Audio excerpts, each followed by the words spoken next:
আসসালামু আলাইকুম রহমতুল্লাহ।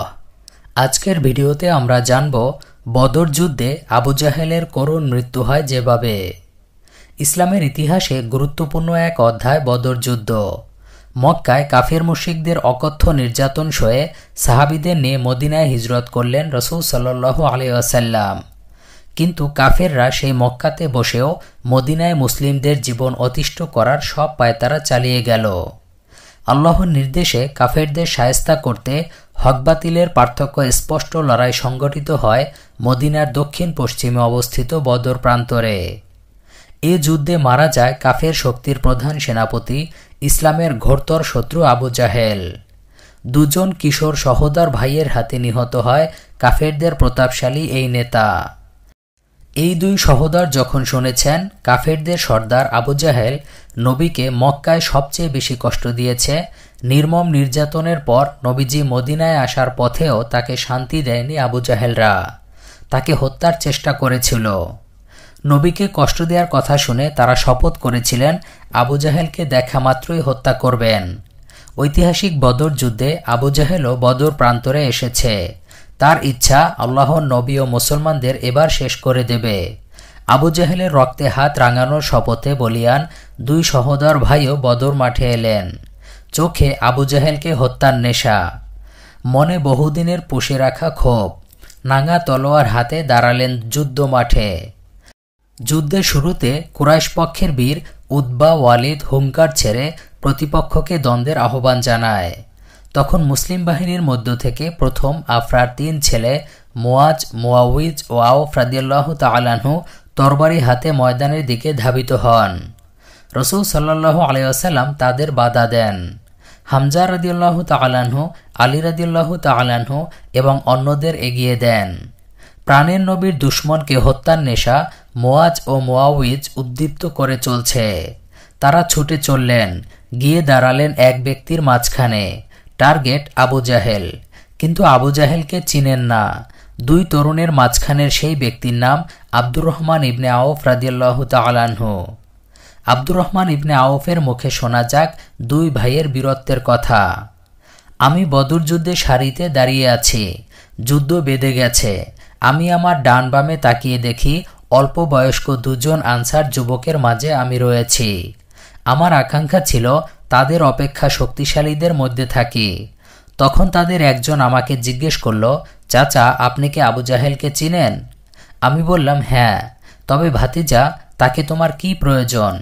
সে বলল, আমি জানতে পেরেছি সে রাসূলুল্লাহ সাল্লাল্লাহু আলাইহি ওয়াসাল্লামকে গালমন্দ করেছে। আমি আল্লাহর সঙ্গে চুক্তি করে এসেছি, যার হাতে আমার প্রাণ, আমি তার উপর আক্রমণ করব এবং আক্রমণ চালিয়েই যাব যতক্ষণ আমাদের মধ্যে কেউ একজন না মরবে।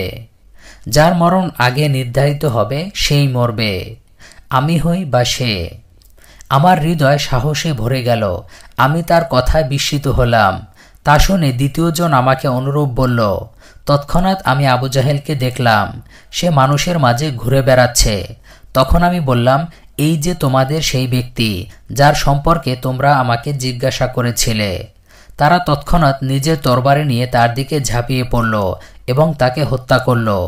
এরা হলো আফরার দুই পুত্র। সহিহ বুখারী শরীফ হাদিস নম্বর 3988। মুয়াজের বর্ণনায় আবু জাহেল হত্যার চিত্রপট এভাবে বর্ণিত হয়েছে। আমি যখন আবু জাহেলকে চিনে নিলাম, সঙ্গে সঙ্গে তাকে উদ্দেশ্য করে রওনা করলাম। মুশরিকরা তার নিরাপত্তার জন্য চারপাশ থেকে ঘিরে রেখেছে।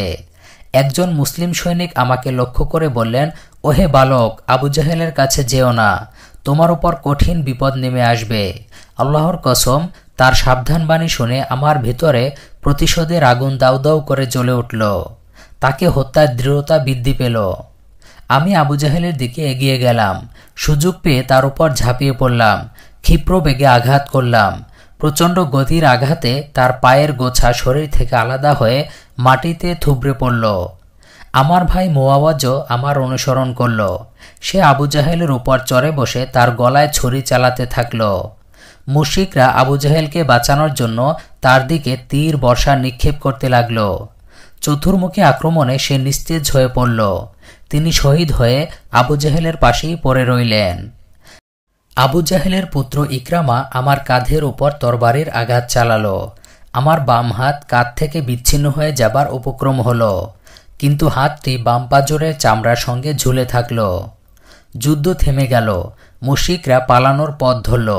70 মুশরিক বন্দী হল, 70 জন মারা পড়ল। মুসলমানদেরও 14 জন শহীদ হয়ে জান্নাতে পৌঁছে গেল। রসুল সাল্লাল্লাহু আলাইহি ওয়াসাল্লামের কাছে আবু জাহেলের মৃত্যু সংবাদ আসে। তিনি আল্লাহর প্রশংসা করলেন, আনন্দিত হলেন।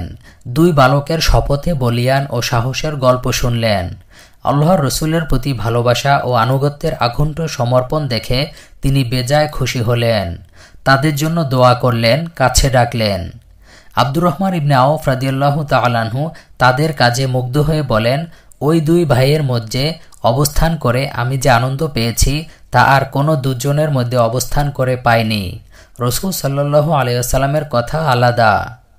ইতিহাসের নিকৃষ্ট চরিত্র আবু জাহেলের হত্যাকারী 2 মুসলিম তরুণের মা আফরা বিনতে ওবায়দ রাদিয়াল্লাহু তাআলা আনহা ছিলেন ইসলামের ইতিহাসে বিরলতম উদাহরণ।